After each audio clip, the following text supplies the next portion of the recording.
bismillaahi raxmaani raxiim daawadayaashayada qiimaha iyo qadarinta mudanow kusoo dhawaada barnaamijkeenii dhabka hadal.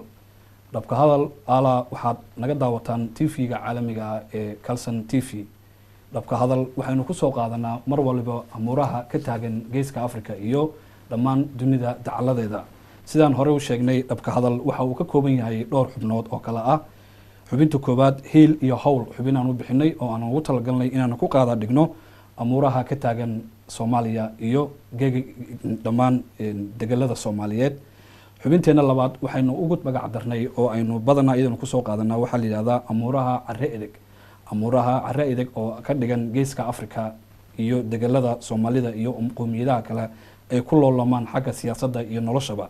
qaybteena afaraad ama qaybteena saddexaad waxaynu kusoo qaadan doonaa guuldarooyinka taariikheed, iyadoo aan goor walba ku eegi doona turaanturooyinka nolosha iyo kuwa la halmaala. qaybta afaraad waxaanu ugu magac darnay tabaalaha adduunka, taasoo iyadana aan kusoo qaadi doono baaxadega siyaasadeed iyo isbedelada ka socda dunida maanta aynu ku noolnahay. haddaba qaybteena maanta waxaynu kusoo qaadan doonaa xubinta aynu ugu magac darnay hiil iyo hawl, maadaama ay Soomaalidu ku mahmaado meel hawl u baahan hadal wax kama taro. waxaynu doonaynaa inaanu ku falfalirno ama aynu ku jeexjeexno xaaladaha maanta ka taagan Soomaaliya iyo wadamada ku xeeran. waxaa inoo marti ah oo maanta arintan nala qaada dhigi doona Mustafa Sheekh Ibrahim oo ku magac dheer Mujaahid. Mustafa, marka hore kusoo dhawow barnaamijka dhabka hadal. waad mahadsantahay Faisal, barnaamijkan aad caawa ugu marti qaaday. waxaan kaloo umad celinayaa Kalson TV fursadan iyaguna ayna siiyeen.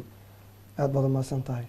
waayahay, inta haddaan kaga gudbo waxaan doonayaa araar yar inaan yar siiyo barnaamijkeena, maadaama aynu ka hadlayno xubinta aynu ugu magac darnay hiil iyo hawl. sidaad la socotaan daawadayaal, geeyiga Soomaaliyeed ama jamhuuriyaddii la oran jiray Soomaaliya waxaa ka dhacay burbur iyo qaranjab aada u ballaaran muddo imika laga joogo dhowr iyo 20 sano, inkastoo la isku khilaafsan yahay oo dadka qaar ay aaminsan yihiin 30 sano ku dhawaad in laga joogo burburkii Soomaaliya, maadaama ay deegaano iyo dagaalo kala gedisan ay ka dhaceen, masiibooyin iyo dagaalo lagu riiqmay. Soomaaliya korkii ay qarannimadeeda burburtay lama burburin un dowladdii iyo haykalkii, balse waxaa raacay waxyaabo badan oo ummadda Soomaaliyeed ay han iyo hiilba u ahaa. haddaba waxaa dunida ka dhacay ayna maanta ku noolnahay arrimo badan oo la doonayo in lagu badbaadiyo shacabka Soomaaliyeed iyo hiil badan oo uga yimid dunida dacaladeeda, qaaradaha dunida oo dhan. waxaa dhacday dhowaan in dowladdii Soomaaliya ama kuwii kumeel gaarada ahaa ay ka baxeen nidaamkii la oran jiray kumeel gaarka, deetana ay Soomaali dib u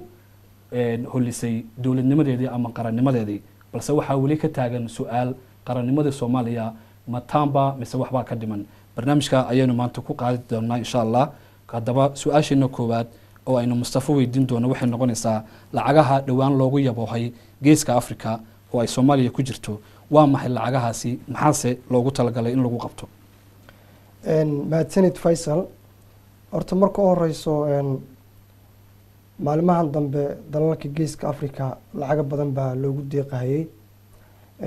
waxaa haddaan ugu muhiimsanaan kasoo qaadan waxaa weeyaan wixii ugu dambeeyey. saad la socoto xogayaha guud ee UN-ta Ban Ki-moon baa wuxuu booqanayay maalmahan wadamada geeska Afrika. wuxuu tegay dalka Ethiopia, Djibouti, Soomaaliya iyo Kenya, isagoo markay weheliyaan ama ay la wada socdaan madaxa bangiga adduunka. safarka ay ku tageen marka geeska Afrika wuxuu ahaa kow inay dhaqaalo badan ay geeska Afrika ay ku yaboohaan, iyo inay wadamada deriska ay kala hadlaan qorshe cusub ay UN-tu ay doonayso inay dalalka geeska Afrika ay ku maalgeliso. haddaba su-aasha marka meesha taagan baa waxay tahay dalalka geeska Afrika xilligii xorriyadda ay qaateen ilaa iyo safarkii ugu dambeeyey Ban Ki-moon waxaa ku socday lacag aada u fara badan. lacagtaasina marka aada furiso deegaanada Kenya, Ethiopia, Soomaaliya, Djibouti kama muuqatay deegaanadii lacagtii loogu deeqay. marka doodaasa marka waxay u baahan tahay in si dhab ah loo wajaho. mar walba Soomaaliya iyo Djibouti iyo Kenya iyo Ethiopia lacago badan baa loogu deeqahayaa, safaro badan baa madax adduunka tagayso, laakiin bulshadii meeshaa deganayd way ka ooman tahay, way ka gaajaysan tahay. taasi waxay keentay marka in Ban Ki-moon iyo ninka World Bank u sareeya ay ballanqaad sameeyaan, ay leeyihiin sidii hor xaalku ma ahaan doono. haddaba marka anuu barnaamijkan aan caawa ka faa'iidaysanaya bal marka u horeyso intaanan lacagtan uu yaboohay Ban Ki-moon ka hadlin horta waxaan isweydiinaynaa shacabka Soomaaliyeed lacagta magacooda ay dowladaha adduunka ku bixiyaan ma gaadhaa iyo waxyaalaha loogu talagalay ma loogu qabtaa taas ayaa u baahan marka u horeyso in diiradda la saaro Soomaaliya xilligii xorriyadda qaadatay ilaa iyo burburkii 20 sano ugu dambeeyay hadda aan ka soo qaado burburkii aan dib ugu noqonin 20 sano ugu dambeeyay Soomaalidu ay dhibaatada ku jirtay lacag aad u badan baa la siiyay lacagaas oo leeyahay waxa lagu maalgelinayaa waxbarashada caafimaadka biyaha iyo jidadka laakiin lacagtaasi bil xaqiiqatan waxay ku dhacday jeebka dad gaar ah waxay ku dhacday hay'adihii markaa waday barnaamijkan isaga ah sidaas la mid ah laga soo bilaabo 1950kii ay Ethiopia u bilaabeen dowladaha reer galbeedka inay lacago amaah iyo lacag deyn ay siiyaan sidaas la mid ah Djibouti iyaduna waxay bilaabeen inay lacago siiyaan 1975 marka taariikhda marka aan sida ay noo sheegayso lacagta inta leeg lagu bilaabay marka aad fiiriso marka deegaan 1950 lacag lagu bilaabay maanta aad fiiriso dadka habkii u nool yihiin waad ka naxaysaa yani lacagta intaas xilligaas socotay ilaa maanta inaysan waxba ka gaarin safarka marka Ban Ki-moon 8 bilyan buu ku deeqay wadamada geeska Afrika 8 bilyan oo loo kala qaybinayo Djibouti Kenya Ethiopia Soomaaliya dood marka waxaa garab socota ah lacagtan ku socota geeska Afrika ee dadkii aan gaaraynin waa in laga sameeyo baaritaan madax bannaan si loo ogaado mujtamacii Soomaaliyeed ama mujtamacii geeska Afrika ku yaalay ee ku noolaa inay xaq u leeyihiin waxa UN ta bixinayso inay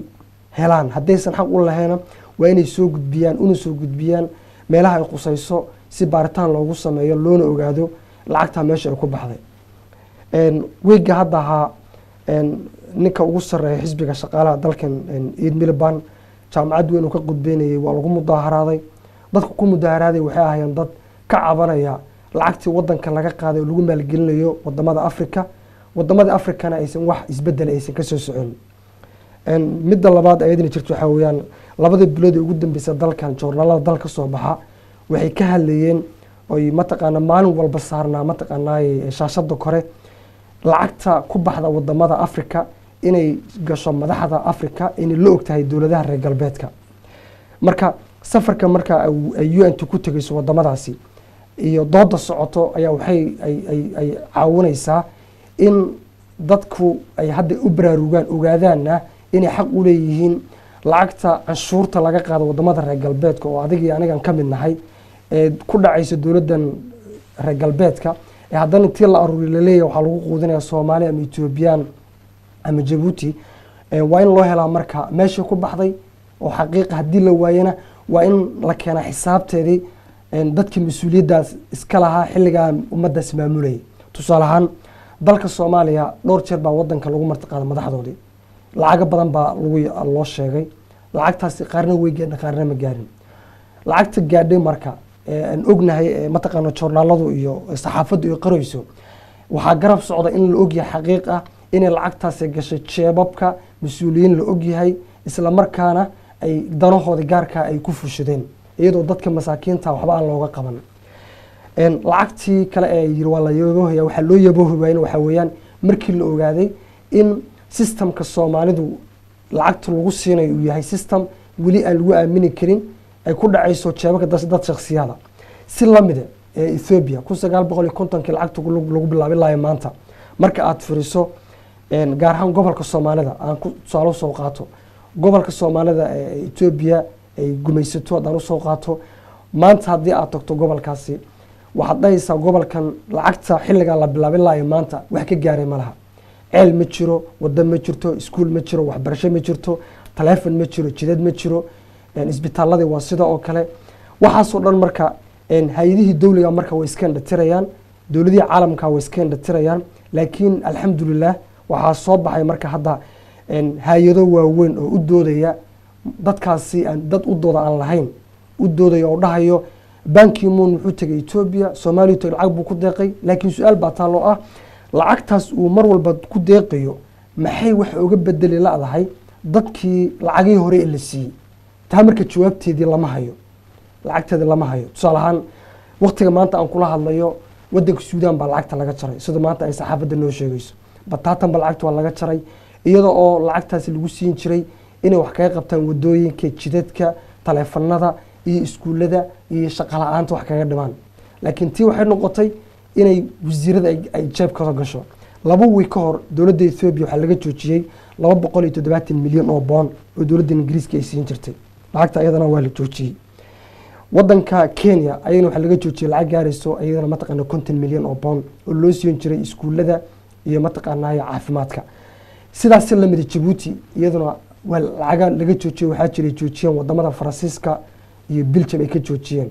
Marka in dowladuhu lacagta ay joojiyaan waxaa keenaya baaritaan ay wadaan hay'ado madax bannaan, baaritaan ay wadaan jaamacado, baaritaan ay wadaan saxaafadii oo leeyihiin lacagtan faraha badan ee dalka reer galbeedka laga qaadayo waa in la ogaadaa si dhab ah inay dadka gaadhay haddii aysan gaarina waa in loogu dhiibaa dad gacantooda ay gaari karto si dadka masaakiinta wax loogu qabto. Marka haddaan usoo noqdo marka su-aashaadan ku saabsan Soomaaliya waxay intaadan taa usoo noqon waxaan doonayaa in isdul taago imaatikii Ban Ki-moon waxaa uu helinayay madax caalami ah sida ninka madaxda ka bangiga adduunka, ninka sidoo kale madaxda ka bangiga Afrika iyo bangiga Islaamka. Intuba hadafka ama ujeedada ay u socdeen waxa ay sheegayeen ummadda Soomaaliyeed ama jaraa'idada ama caalamka ay faafinayeen inay ku lamaanayeen qorshayaal iyaga u gooni ah. Taasi inta aadan u gelin lacagta Soomaaliya qorshayaasha ku lamaan kuwa iyaga ay wateen wax ma nooga taaban karaysaa adigoo dadweynaha uga faa'iideynaya? Kulley wixii aan ka aragnay ama aan saxaafadda madaxa bannaan iyo meelaha soosiska laga helayo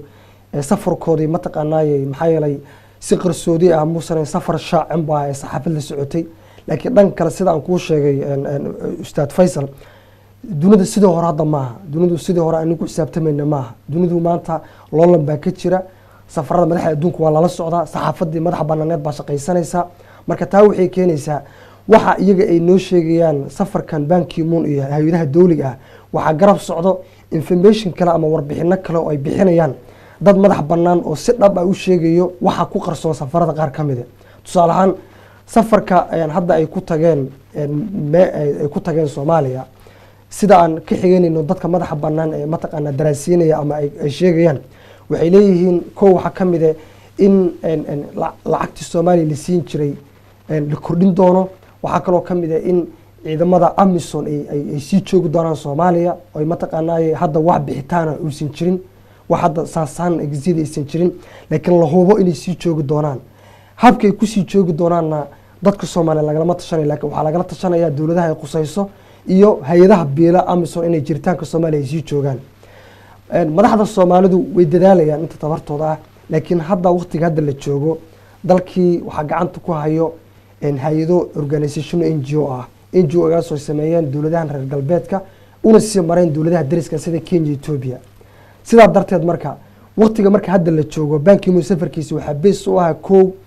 in 2016 Soomaaliya la gaarsiiyo 1 man 1 vote. laakiin adigu waad ogtahay inay hadda Soomaaliya ka dhici karin doorasho 1 man 1 vote sababtoo dowladihii jiray ee wadankan ku nool lahay baa xilliga doorashada dhacaysa waxa arto ku baxa. marka laakiin Soomaaliya hadda kama dhici karto, laakiin wax u dhow baa la rabaa in la sameeyo si joogitaanka ciidamada AMISOM loo cimri dheereeyo. mustaqbalkana hadday suurtagal noqoto in loo yiro Soomaaliya waqtiga hadda la joogo sama maamuli karto waa in la keenaa marka imkaaniyad ama mechanism Soomaaliya loogu diyaarin karo hab ay dowladnimo ku noqon karto. waa barnaamij qarsoon laakiin hadda aan muuqdo saansaankiisa, laakiin hadda aan miis kale soo wada saarayn. waayahay aad baad umahadsan tahay. haddaanu taa kaga gudubno inkastoon doonayno inaanu yar falfalirno amuuraha aynu doonayno caawa ka hadalno. su-aasheeda labaad haddaan u galo waxa weeyaan 8 bilyan maxaa kaga qoondeysan Soomaaliya, maxaase loogu talagalay, xageese la doonaya in lagu bixiyo, wax caddayn ase ma u haysaa dowladda ama wax qorshe ah miyay u diyaarisay lacagta kaga aadan 8 bilyan ee Soomaaliya la siinaya? 8 bilyan waxay horta waxaa 8 bilyan waxaa iskala wadamada Geeska Afrika waa loo jarjaray. wadamadaasi marka loo jarjarayna waxaa la leeyahay waxay ku bixi doontaa iskuulada, waxbarashada iyo caafimaadka, wadooyinka, dhismaha garaadka dowladnimada, laamaha dowladda, ka hortagga mataqaana climate change-ga waxay dhahaan hadda mataqaana deegaanka cimilada deegaanka soo xumaanayso waxaasoo dhan way. laakiin sida aan ay xogtu ama aan anaga aaminsana waxa weeyaan lacagtan 8 bilyan waxaa ka horeeyo dadka Soomaaliyeed ama dadka wadamada Gees Afrika ku nool lacag inta ka badan baa gaari jiray marka lacagaha gaari jiray waa in loo helo horta marka horeysa cadaymo markii taa cadaymo loo helo ayaa 8 bilyan la ogyahay inay meeshii gaarayso markii 8 bilyan waxay haddana ku dhacaysaa wadadii ay ku dhacday lacagtii hore aan kure meesha ku dhacday tusaale ahaan Ethiopia waa wadanka Geeska Afrika lacagta ugu badan la siiyo lacagta ugu badan ee la siiyo ma dhaafto madaxda federaalka ee sabab fadhida iyo madaxda rijinada fadhiyaan mana loogu talagelin lacagta inay dhaafto rijinada sababtoo ah waxa la sameeyay nidaam ay lacagta ku gaareen dadkiiba koow maxaa la abuuray wax la yiraahdo amni darro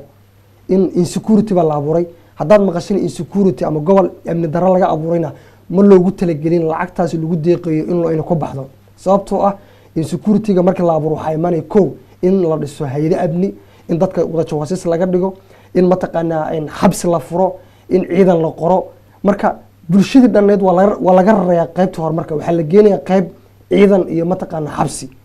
marka lacagtaa marka ku baxayso hadda aad weydiinayso waxay maraysaa wadadii ay martay lacagii hore oo kale sababtoo weli ma jira baan ku oray baaritaan dhab oo cadaynayo sababta loo dabageli laayahay lacagta hore ee wadamada la siiyey maxay wax uga bedeli weyday goobtii ay ku baxday sababta laakiin haddana lacagta loo bixinayo waa uun haddana jeebkiga ku dhacdo tusaale ahaan qorshaha uu leeyahay Islamic Bank bankiga islaamka iyo IMF-ta iyo ninka World Bank ka sareeyo waxay yiraahdeen waxaan ku maalgelin doonaa lacagta soo socdo sidan koow in dadka qaxootiga xeryaha qaxootiga ku jira Soomaaliya gudaheeda laga soo raro waxna loogu qabto saasaankeeda ma hayno sababtan u weyn waxa weeyaan waxa ku cadeynaysa inaan dib ugu celino lacagtii hore meesha ku baxday ayaan la helin taas waa mid labo waxbarashada in kor loogu qaado goobaha waxbarashada marka maanta aad tagto Djibouti inay goob waxbarasho jirto in kale ma kala garanayso waxaad ogaanaysaa goob contract lagu qaatay oo dadku ay u dareeraan kana soo noqdaan laakiin liiri un kaliya iskuulada taga uniform qaata laakiin lacagtii loogu talagalay in waxbarashada kor loogu soo qaado macallinkii mushaarkiisa uu helo ardada mataqaana ay ka noolaadaan maadooyin fiican lagu baro ma jirto taa meel baa la dhigay sidaas la mid Ethiopia waxa la leeyahay waa inaad wadooyin ku dhistaan waa in mataqaanaa dhalinyarada ay nolosha wax ka gaadho dumarka waa inay helaan mataqaanaa sadkay ku lahayd lacagta isbitaalada waa in qalab loogu gado sare loogu gado ambulance loogu gado caafimaad fiican ay ku helaan sidaas la mid wadooyinka waa in lagu furo si mataqaanaa ganacsiga iyo isku xidhka magaalooyinka uu gaaro taa marka waxa ku cadeynaysa marka lacagtan la bixinayo qorshihii dawladaha ay oolaho istagi lahayn UN ma jirtaba laakiin waxa la abuuray baan ku amni darro oo ah in ay hadda jirto amni darro oo dawladda ay waqti badan ku bixinayso si ay la dagaalami lahayd kooxaha nabadgelyada ah marka mar haddaad maqasho nabadgelyo la xalinayaana goobtaasi horumar kama imanayo waxay jiraysaa in lacagtii ay gashay ciidan xabsi bay geli meeshii waxa ka jira mataqaanaa koos baa ka jiraya sida marka adduunka waxa laga dhaadhicinaya lacagtii waxay gashay iskuul baa la dhisayaa tusaale ahaan iskuulkii waxaa laga dhisayaa meel aan munaasab ku ahayn si fiican baa loo dhisay xilliga markii UN ta imaanayso ama uu imaanay ninka bankiga ugu sareeyo iskuulka quruxda badan baa la geenayaa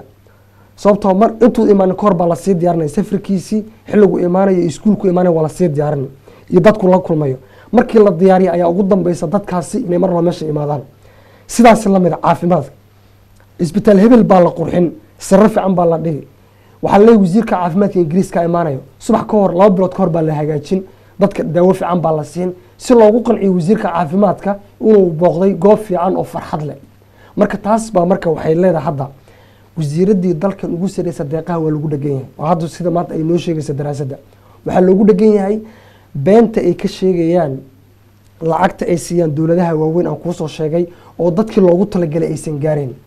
taa marka waxay maanta keentay inuu jiro guddi madax bannaan oo dabagelayo deeqihii la siiyey Geeska Afrika soona bandhigi doona mustaqbalka shirkadaha lacagta qaatay shakhsiyaadka jeebkooda ay gashay wadamada lagu maalgashtay iyo sababta dawladaha reer galbeedka iyagoo og inay lacagtii ku dhacday shakhsiyaad madax u ah dadkaasi ay dalalkooda u maalgashanayaan ay haddana u leeyihiin lacagtii deeqda iyo deynta waa sii wadayna iyagoo og lacagtii ay bixiyeen in dalkooda dib inta lagu soo celiyo lagu maalgashanayo marka waxaan marka hadda aaminsanahay safarkii uu ku tagay Ban Ki-moon iyo package-kii lacagtii faraha badnayd ay ballan qaadeen inay ka daba imaanayso su'aalo badan waana sababta aan ku leeyahay joornaaladii dalkan waxay bilaabeen labadii bilood ugu dambeysay inay dabagalaan soona bandhigaan weliba mustaqbalka waxaa rajeynaya soo bandhigi doona shirkadaha iyo shakhsiyaadka iyo wasiirada lacagta wada dhacay oo la og yihiin hay-adaha dowliga ah. waa sax aad baad umahadsan tahay run ahaantii haddaan halkaa kaga sii gudubno waxaa jirta su-aal aada u daaweyn oo dadku soomaaliyeedna aada ugu bukaan inay isweydiiyaan ama dad badan doonayo in laga qanciyo saad la socoto waxaa jiro siyaasado isdiidan oo ka jira geeska africa siyaasadahaasoo si kala afiiqan oo mid walba dan gooniyaa leh waxaa jiro arrimo kale oo iyagana taa ku laran oo ku salaysan arrimo dhaqaale ama sadbursi dhaqaalaba aanu oran karayno dowladda soomaaliya sidaad imika sheegtay waxaad tiri madaxdeeda way dadaaleysaa laakiin dhaliil badan ayay ummadda soomaaliya usoo jeedinaysaa waxaa dhaliisha kow ka ah haykelkii iyo nidaamkii dowladeed sidii lagu hanan lahaa ummadda soomaaliyeed sidii qalbigeeda looga dhaadhicin lahaa wax dowlad yirahdo inay jirto ta kale geeska africa waxaa jiro qodob unta ay cuskanayso oo imika aad muddo in la jabiyey haddii aanba sii baarnana waa uu jabay qodobkaasi waxa weeye waa 1971 wuxuu oranayaa wadamada safka hore loo bixiyay ee Soomaaliya jaarka la ah nabadgelyada Soomaaliya kama qayb qaadan karayaan laakiin maanta waxaan ognahay inay wadamada safka hore ay kamid yihiin wadamada AMISOM qaarkood ay kamid yihiin qaarna iyaga si madax banaan inta u soo galeen ee marka dambana sheegtay inay AMISOM yihiin laakiin wali aan cadeyn sax lahayn inay AMISOM yihiin arintaasi siyaasadaasi dhinaca dhaqaalaha ka socota dhinac siyaasadeed dhinacna arrimo taariikheed soo jireen oo ku laran yihiin taasi sidoo aragtaa sidee dadka Soomaaliyeed aan uga dhaadhicin karayna ama aad ugu sheegi karaysaa dowladda Soomaaliya waxay arinta ka qabatay ama diyaarka uga tahay inay ka qabato horta midda koobaad ee haykalkan dowladnimada Faisal saa la socoto dal 20 sano burbursanaa hay'adihiisa burburay ummadii maskaxdooda iyo garaadkooda burburay way adag tahay in durba la soo celiyo taas waa midda labaad waxa weeyaan Soomaaliya waxaa diris leh wadamo Afrikaan ah wadamada Afrikaanka marka ma rabaan Soomaaliya soo noqoto ma rabaan way waa jawaabtu cad ma rabaan sababtoo ah waxa weeyaan koow wadanka loo Kenya waxaa degan qaxooti Soomaaliyeed qaxootiga Soomaaliyeed dalka Kenya lacagta ay xawaalada dadka mujtamaca dibadda dadkooda u diraan ayaa intaas bilyan bay geliyaan dhaqaalaha dalka Kenya taas waa mid dhaqaalaha markii dibadda laga diray Kenya uu galo haddana shacabkii gudaha ku nool dhaqaalihii loo diray waxay u isticmaalayaan wadanka Kenya gudihiisa marka Kenya faa'iidadaas ku qabtaa waxay kale ku qabtaa wadamadii dadkii Soomaaliyeed ba maalin kasta Jomo Kenyatta iyo Wilson Airport ka soo degaya oo diyaaradii local flight Kenya qaadanaya halka marka Kenya waxay ka faa'iiday burburka dalka Soomaaliya in dal dhan oo Soomaaliya dhaqaale iyo dowladnimo lahaa in maanta ay marti u yihiin Kenya horta sidaa darteed Kenya boqolkiiba 80 ma aaminsano jiritaanka Soomaaliya sidoo ku soo noqon lahaa kuma farxayso taana waxa ku cadeynaya madaxweynihii ugu dambeeyay Moi jaamacad ku taalo Washington markii lagu marti qaaday hadal gabashala muusan dheen waa waxa record ku jira final lagu hayo leeyahay Soomaaliya jiritaankeeda inay soo noqoto mustaqbalka Kenya halis ugu ma jirto faa'iido marka haddii marka ra'iiska ugu sareeyay dalku taa aaminsan yahay waxaan kala socdo waa iska ruwaayad way taas waa mid Ethiopia ku soo hadhay Ethiopia burburka Soomaaliya qayb ka ahayd way rabtay tusaalahan Mengistu Haile Mariam markuu 90 dhacay Soomaaliya ay 90 burburtay waxay isweydiisay marka maxaa loo badbaadiyay Ethiopia maxaa loo badbaadiyay waa Soomaaliya Ethiopia waxaa loo badbaadiyay macnaheedu ma Christianity oo kaliya waxaa loo badbaadiyay inay u ahaato wakiil wadamada geeska Afrika dawladaha waaweyn isla markaana ay fuliso rabitaankooda saas markii Ethiopia loo badbaadiyay Soomaaliya marka wax natiijo ama faa'iido weyn oo dawladaha waaweyn ay ka dhax fiiriyeen ma jirin waxaan ka hin shidaalka iyo kheyraadka jooga Ethiopia marka Soomaaliya hadda waxay ku qabtaa faa'iido badan oo koow inay Soomaaliya sida ay rabtay ay ka yeelayso koow waxay aaminsan tahay inay Soomaaliya federal noqoto ujeedada ay federal u leedahay wax kale ma waxa weeyaan in mustaqbalka Soomaaliya oo mid haday soo noqoto jiritaanka Kenya iyo Ethiopia khatar buu galayaa marka waa in ay shacabka Soomaaliyeed u kala qaybiso rijino gobollo deegaano iyada ay maamusho marka ay rabtana sida ay rabta ay go'aan uga fulan karto marka dadka Soomaaliyeed marka Kenya iyo Ethiopia hadii qorshaha ay la maagan yihiin xilligan marka iskama celin karaan way iskaga celin karin koow tabartii horta ma jirto labo dawladii Carbeed walaalayn ku dhigay ayaga ma taqaan xasaradoodii baa iska badatay saddex dawladii Soomaaliyeed ee intii yareed ee hadda la hagaajiyay dawladaha caalamku qaar kamid ah kama go'no inay qarnimadii Soomaaliya soo noqoto laakiin waxay doonayaan waxa la yiraahdo hana dhimanin hana noolaanin in qarankii Soomaaliya lagu hayo marka sidaa darteed marka Soomaalidu wali kama rajo in dowladnimadii cizigii iyo karaamadii way jirtaa way jiri doontaa wayna socon Soomaalinimadina way sii soconaysaa laakiin dareenka ah in wadamada dariska ay doonayaan Soomaaliya inay soo noqonin waa inuu jiraa way laakiin dareenka wadamada dariska inay doonayaan inay Soomaaliya soo noqoto ninka aaminsan dawaanin mataqaana aan qiimaynin waxa faa'iido ay ku qabaan wadamadaasi iyo mustaqbalka waxay la maagan yihiin midda waxa ay soo hadhay dadka qaxootiga ee Soomaaliyeed inay ka niitaan waxa kalifaya sida aan ku sheegay dawladdan hadda tabarta yar lacagtii loogu deeqay dadka masaakiinta kaamka ku jiro ma gaarayso wasiirada bay dhaafilaadahay ayaga lacagta qaadanaya shirkadaha qaadanaya dabagal ma jiro oo mataqaana task force oo transparency oo dabagalay ma jiro wala sababta loogu aamini laayahay Soomaalidii wax yar qoladan la yiraahdo mataqaana UN monitoring qoraalkooda waxa kamid hadda ugu dambeysay soo saareen xawaalada Soomaaliyeed weyn jirtaa waana wax dhab oo jiro xawaalada Soomaaliyeed oo maanta jiro ayaa waxa jira niman Soomaaliyeed baa shirar ku leh shirarkaas ku leeyihiin marka ma aha waxay shaqaysteen laakiin waa lacagtii qaranka Soomaaliyeed ee loogu talagalay in Boorama iskuul looga dhiso in Baraw iskuul looga dhiso in Dooble iskuul looga dhiso in Galkacyo looga dhiso in Gurceel iskuul looga dhiso baa si deliberate loo qaadanaya sidaas si lamide in haydii la kol dawliga ah ee la dhisi lahaana waxay dhaafilayeen shakhsiyaad u arka haday qarnimadii soo noqoto inay ayaga jiritaankoodii ku luminayaan marka taa marka xilli bay qaadanaysaa in dadku meel la wacyi geliyo lagala hadlo musuqmaasuqa oo waliba si dhab ah musuqmaasuqa loo abaaro oo laga gabanin in ummadda laga wacyi geliyo dawladaha dariska mustaqbalka Soomaaliya waxay la maagan yihiin in baarlamaanka hadda joogo lagu dhiirigeliyo dawladnimada dib u soo celiyaan Soomaalidu waa dad fiican oo wadaniyiin ah laakiin maazima ku dhacday problem adduun baa ku dhacay maysan helin marka taageero caami mid mataqaana local ah laakiin hadda saasaanta socoto wadaniyada ba soo noqonayso waxaan rajaynayaa xilli dhow inay Soomaalidu gartaan wadamada dariska ah inay ayatiinka iyo mustaqbalka Soomaaliya aysan doonayn waayay waxaan taa kaga sii gudbaynaa waxaa jirto arrimo iyaduna loo calwaayay oo bariyahan ka taagan caasimada ummadda Soomaaliyeed ee magaalada Muqdisho arrimaha soo dhaxeeyo madaxda Soomaaliyeed ma ahan arrin curada ma ahan arrin uguba ma ahan waa mid curada waa mid ummadda Soomaaliyeed in badan soo arkayeen ra'iisul wasaare iyo madaxweyne is haysta ra'iisul baarlamaan iyo ra'iisul wasaare is haysta waxaynu u soo joogneen in badan dad badan oo Soomaaliyeedna taa way ka dharagsan yihiin haddaba waxaa jira xaaladdu saad sheegtay Soomaalinimadii iyo haykalkii iyo dadnimadii way soo noqonaysaa laakiin rajadii Soomaaliyeed waxaad moodaa marar ka dambeysay inay mararka qaarkood dadka say qabaan inay cirka lagu sii laalayo tan iminka ugu dambeysay ee mudane Xasan iyo mudane Cabdiweli ra'iisul wasaaraha iyo madaxweynaha ay isku hayaan maxaa la oran karayaa maxaa ummadda u sheegi karaynaa masalow qabiil iyo sod bursiba ma dhaqaale aruursi iyo kacarka gorofka gaajada miswaadana shisheeye ayaa ku dhex jira maxaad soo oran karaysaa adigu taa كل هرت قابتي إننا متشوجنو لكن وحن دراسين قيميننا وكبحنا منطقة أركتدنا إنه كعبرنا واحد الصعدة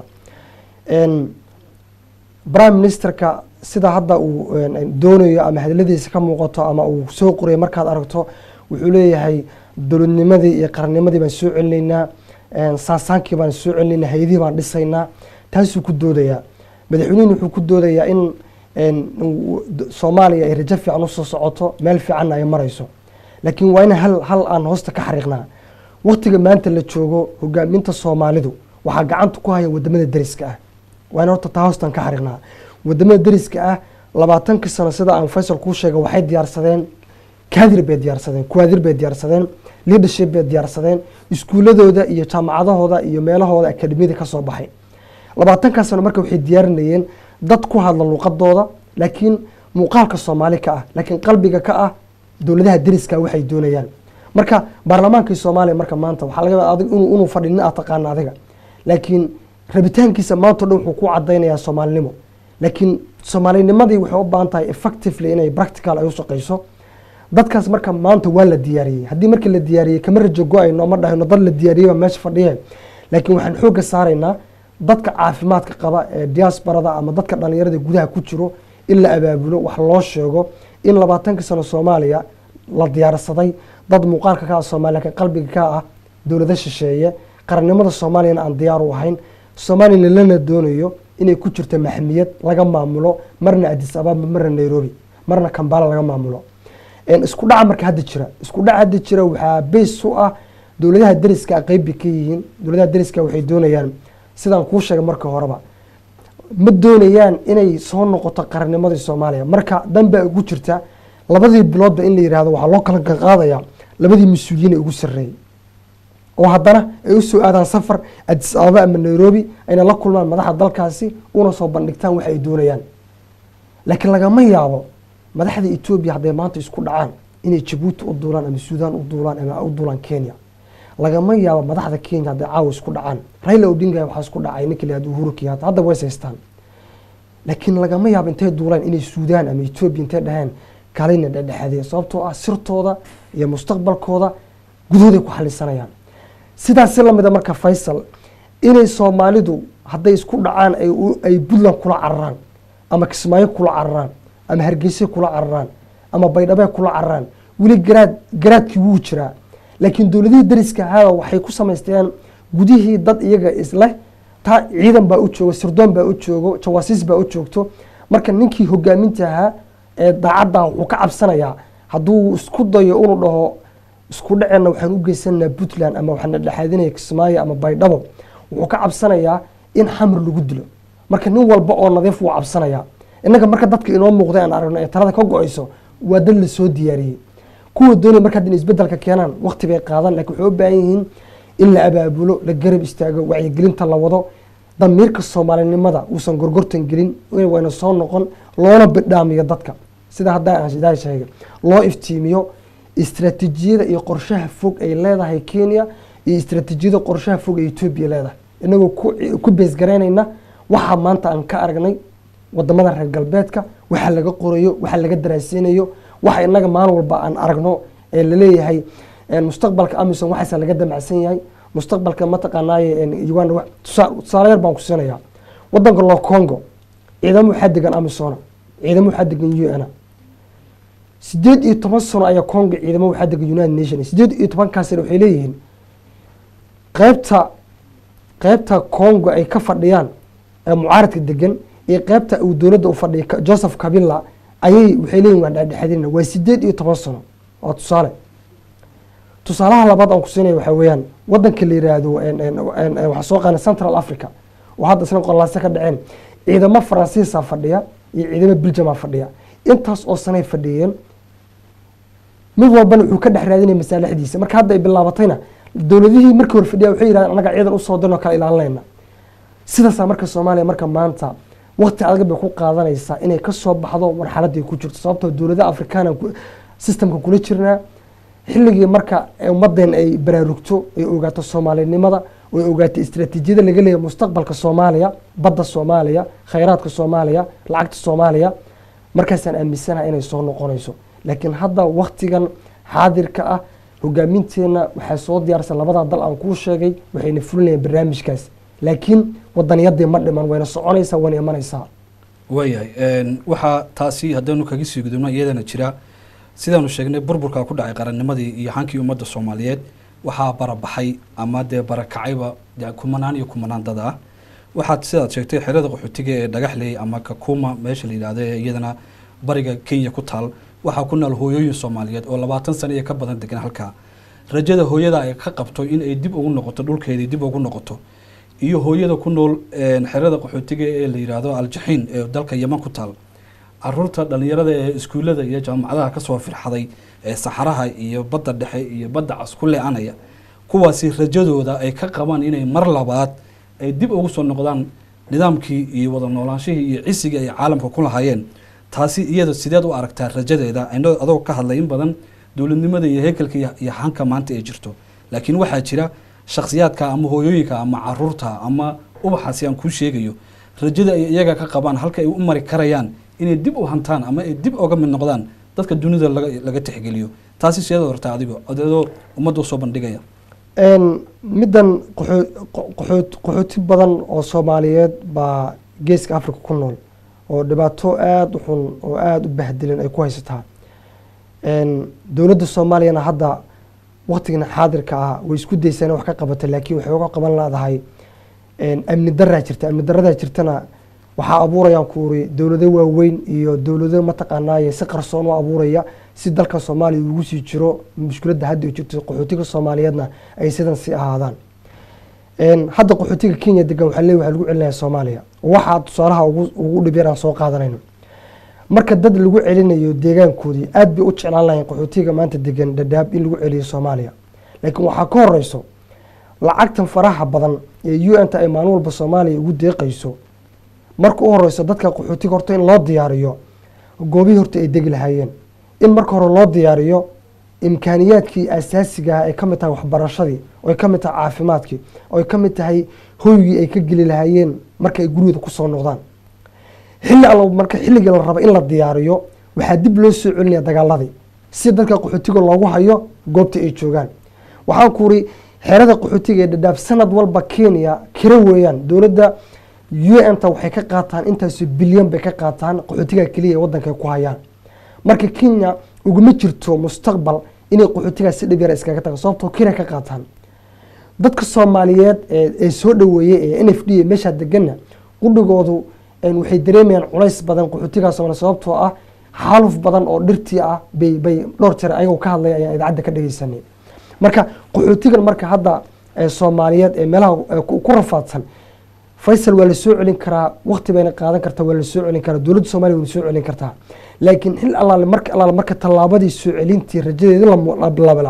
waxaa dib loo bilaabayaa dagaaladii dhaxda Soomaaliya iyo xasaradii Soomaaliya si qaxootigan ay u sii joogaan goobta ay joogaan dowladaha waaweyn ee shirkadahan ku jira dagaalada Soomaaliyana ay kiyosku Soomaaliya ay lacag uga sameeyaan. rajada ma dhimanin inay dadka qaxootiga meesha ku jira ay wadankooda ku noqdaan sababta waxay arkeen 20 sano oo waalidkii qaxooti ku jira haddana carruurtooda inay 20 sano qaxooti ku sii ahaadaan way cunto milaadahay. qaar badan oo hadda marka waxaa jira si iska wax u qabsaa dalka ku noqonayo qaar waxaa jiro dalkii arkay inuu nabad ka soo socotay ku noqonayaan. dowladda Soomaaliya marka hadda waxa u qorshaysan sida aan ka maqalnay inay celiyaan qaxootiga haddii marka ay celiyaan waa guul mar waxay u tahay koow in ruuxa Soomaaliya wadankiisa ku noqdo wax ku helo ceelkiisa uu qoto beertiisa uu fasho waa sharaf laakiin amnigii baa khatar ka taagan. dowladda Soomaaliya markii amnigii bay suglaadahay sababta u suglaada waxa weeyaan awoodii ma hayso ay dadkan amnigooda iyo daryeelkooda ay ku ilaalinayso. maalowta shabaab baa waxaa laga saaray Baraawe markaa laga saaray gobolada mataqaana koonfurta Soomaaliya qaxooti badan baa ka soo barakacay markii dagaalka la sameeyay qaxootigaasi waxay soo galeen Muqdisho midda hadda aan ku lahaa dagaalka inta la qaadan ka hor lagama fikirin war haddii aan shabaab ka saarno ma jirtaa plan B inoo diyaarsan oo dhahaya dadkan marka ay barakacaan goobta aan ku dagaalno ma jirta hay'adihii dawligaha iyo hay'adihii dejin lahaa dadkan barakacayaasha ah si goobtooda loogu celiyo laakiin waxaa jirta qorshe uun ah Baraawo aan weerarno dadka aan barakicino marka ay soo barakacaan ciidan amisoona aan geeno halka barnaamijka ku soo xirnaado. waa sababta marka dadka qaxootiga ah ee xiriyaha qaxootiga joogay u rujugaan waxa kamid ah waxay arkaan mar walba oo rajada soo fiicnaataba in gudihii Soomaaliya laga abuurayo xasarad si dadkan ay xiriyaha qaxootiga ugu sii jiraan laakiin ma joojinayno rajada ah in mustaqbalka uu soo ifayo. tusaalahan Puntland nabad baa ka jirta dadka qaxootiga Puntland ku nool guryaha loo dhisaa waa la soo dhaweynayaa hadda hay'adan IOM baa guryo u dhisayso si dadku u dejiyaan sidaas lamida maamulkan hadda ka jira Kismaayo isna wuxuu leeyahay dadku waan soo celinaya beeriin saad u qodotaan ay wadanka ku soo noqdaan sidaas lamida dadkan baaya boqol degan ay wadankooda ku noqonayaan si ay mataqaana wadankooda u camiraan. haddii marka dadka wadanka ku camiraan way waa arrin fiican oo loo baahan yahay laakiin dhanka kale markii ay muddo yar deganaadaan waxaa suurtagal ah in dib loo soo celiyo dagaaladii sokeeye si haddana zero looga soo bilaabo. waa sax waa anagoo kusoo ku dhow gabagabadii barnaamijka ayaa waxaanu doonaynaa mar waliba ragga aqoon-yahanka ee Soomaaliyeed ama aanu halkan ku wareysano waxaa jira su'aalo aan weydiino aqoon-yahanka Soomaaliyeed ee caalamka iyo dunida daafeed ku nool ee Soomaaliyeed waa uu arkaya waxa ka dhacay wadankii waa uu arkaya baaxadda siyaasadeed iyo isqabqabsiga way arkayaan wadamada jaarka sidaad sheegtay sida ay mar walba ugu heelan yihiin inay jilbaha u dhigaan dawladnimadooda. aqoon-yahankaasi wadankan Ingiriiska maanta ku nool ay nala joogaan wadankan waxaa ku nool dad lagu qiyaasay ilaa 500,000 Soomaaliya dad waxbartay oo dhalinyaro iyo aqoon-yahan iyo siyaasiyiin kasoo noqday dowladda soomaaliya ayaa ku nool. Maraykanka iyo Canada iyo qaaradaha adduunka Yurub iyo Asia meel walba sidoo kale way ku nool yihiin. maxaad is oran kari lahayd adigoo barnaamijka kusii jirno gabagabadiisii, maxay uga aaminsan yihiin in arintooda ay u bandhigaan caalamka meelaha lagu doodo? maxay uga aaminsan yihiin baaxadaga siyaasadeed isqabqabsiga inay iyagu ka noqdaan garwadeen inay hagaajiyaan maslaxadooda iyo ummadooda iyo kuwa qaldan ay saxaan? maxaad u malayn kartaa aqoon-yahankaasi sababta uga aaminsan yahay? ma cabsi hayso oo gurigiisa uu ka soo qaxay iyo kan hadda uu degan yahay baa cabsi ku haysaa, mise waa arrimo kale oo iyaga laftooda daaha dabadooda laga hagayo? maxaad u malayn karaysaa arrintaasi? horta middan aqoon-yahanka ee dibadda iyo doorkay ku leeyihiin, Faysal, horta way socotaa oo arrinta doorkeeda ma dhammaan. anigoo saddex u kala qaadaya. tusaale ahaan arrintan hadda musuqmaasuqa iyo deeqaha aan ka hadlayno uu ku tegay Ban Ki-moon hadda iga wareysanaysay, waa midda hadda aan ku leeyahay wiiga hadda shirki dhacay ee lagaga hadlayay dabagalka iyo deeqaha. dad aqoon-yahano oo Soomaaliyeed baa dabada ka wada riixaya, waana dadka riboodka siinaya dowladaha reer galbeedka dhahaya lacagtaasi halkaasay gashay ee ka caawinaya in dalkii Soomaaliya dadka masaakiinta hadda xiriyaha qaxootiga inay lacagta gaadho. dadkan nool waa kuwa sameynaya inay mustaqbalka soo bandhigaan musuqmaasuqa baaxadda weyn ee la haray geyga Soomaaliyeed meel walba ay degan yihiin, ee lacagtii loogu tagalay dadka masaakiinta ah ee waxbarashada loogu qaban lahaa, ee iskuulka loogu dhisi lahaa, jidka loogu dhisi lahaa, si kama intijaabka nin mas-uula gacanta u gasho ee xitaa salaadiintii ugaasida uga aamusan yihiin iyagoo arkaya, waa laga hadlayaa, wayna socotaa. niman badanoo waxaa jira aqoon-yahana ama waxgarada oo isku daya dalka inay tagaan. haddaad og tahayna waad og tahay, haddaad ogeynna hadda waan ku celaynaa. waad la socotaa magaalada Muqdisho inta nin ee lagu dilay ee aqoon-yahana ee waxgarada ee damiir Soomaaliya ku jiro ee la garan waayo waxa dilayna waa la ogyahay. maanta waxaa jira wax la yirahdo the war on terror oo ah dagaalka argagixisada. nin allaale ninkii lagu dilaa Soomaaliya ama lagu dilaa geeska Afrika, hadalka ugu dhib yar ee la leeyahay waxa weeyaan waxaa dilay kooxda argagixisada. laakiin saas ma arrintu, waxaa dilaya sirdoonka wadamada dariska ah, gaar ahaan Ethiopia oo si aad ah ugu jirto dalka Soomaaliya ayaa waxay dilaysaa nin allaala ninkii u garato damiir Soomaaliya ku jiro soo la celinay sharaftii halkaas lagu dilayaa. inaga marka maadaama aan dagaaladii iyo dhibka u jecnay, waxa marka afkan ku soo dhacay waxa weeyaan argagixisadii baa dishay laakiin sirdoonkii wadamada dariska ah baa si wuxuu uga shaqaysanaya dalkii maxaa ka galay. dadka marka dibadda jooga way awoodi karaan dalka gudaha abaabul ka abuuraan inay ummadda kiciyaan, laakiin sidaan kuu sheegay dad hore oo la dilay baa jira. taas marka waxay keentay in dalkii hadda la isku aamini karin, laakiin dibadda baa wax laga wada abaabul wayna socotaa. waxaana dhici karta mustaqbalka dhow in hadda habka wax ku socdaan wax iska bedelaan. koow, maamul wanaaga waxbaa laga qoraya maalin walba, habkii maamul wanaaga loo hagaajin lahaa. labo, cilada koobaad ay ummadda Soomaaliyeed ay usii kala fogaanaysaan waxaa ka mid ah dhaqaalihii dalka loogu talagalay baa wuxuu ku dhacayaa gacanta dad koox oo gaar ah. meeshii la rabay in dadka ay iska wada arkaan dufanka ama mataqaanaa ay wada gaadho ayaa dad gaar ku dhacaysaa. sababta dad gaar ugu dhacaysana waxa weeyaan weli dad yar oo koox ee dowladaha dariska ay soo diyaarsadeen baa meesha gacanta ku haya. haddii ku hayaan laakiin looma daynina waxaa la wadaa in wax laga qoro la yiraahdo Ban Ki-moon waxaa tagtay Soomaaliya, lacag baad ku ballan qaaday, Ethiopia tagtay, laakiin waxaan kaa diidanahay United Nation Universal Declaration-ka UN-ta sharciyada ay noo sheegayso in UN-tana wadamada aad kaga dhaqantaan wadamada Afrikana aynan kaga dhaqmin ma qaadanayno. waa wax hadda maanta aan ku leeyahay wasiirada wadankan ugu sarreysa waa lagu dhagan yahay. maanta ku qorantaa joornaal, shalay bay ku qornayd, daraad bay ku qornayd. yaa ku dhagan? dad aqoon-yahana ku dhagan ama dad waxa ku dhagan civil society-ga ah. maxaa loogu dhagan yahay? waxaa la leeyahay jaamacadaha dalka waxaan ku baranaa dimuqraadiyadda, democracy, waxaan ku baranaa human rights, waxaan ku baranaa wax la yirahdo development-ga horumarka, economic-ga lagu bartaa, transparency baa lagu bartaa, waxaa lagu bartaa wax la yirahdo state governance, state building. waxaasoo dhan baa lacagta lagu bixinayaa. marka waxaa iskeenayna marka in jaamacaddii Oxford ama jaamacaddii Cambridge lagu barto dimuqraadiyadda, oo lagu barto maamul wanaaga, oo xuquuqul insaanka lagu barto, oo saxaafadda lagu barto. the other way round dhinaca kale marka aad soo martana ay dhahaan lacagtii aan bixinay een Afrika geynay dad gaaray ku dhacday, isma qaadanayso. marka adiga lacagtan aad bixinaysa haddaad ku bixinayso dimuqraadiyadda, maamul wanaaga, cadaaladda, iskuullada, waxbarashada, jidadka oo ay daacad kaa tahay, jaamacadiina aad ku baranayso, waa in waxa aad sheegaysid marka lacagta aad siiso Ethiopia ama Djibouti aad siiso waa in goobtaasi ka muuqataa haddii kale waxbarashada aad ku barayso jaamacadda Cambridge ama Oxford aad leedahay maamul wanaagga dimuqraasiga human rights-ka iyo transparency-ga aan ku barnaa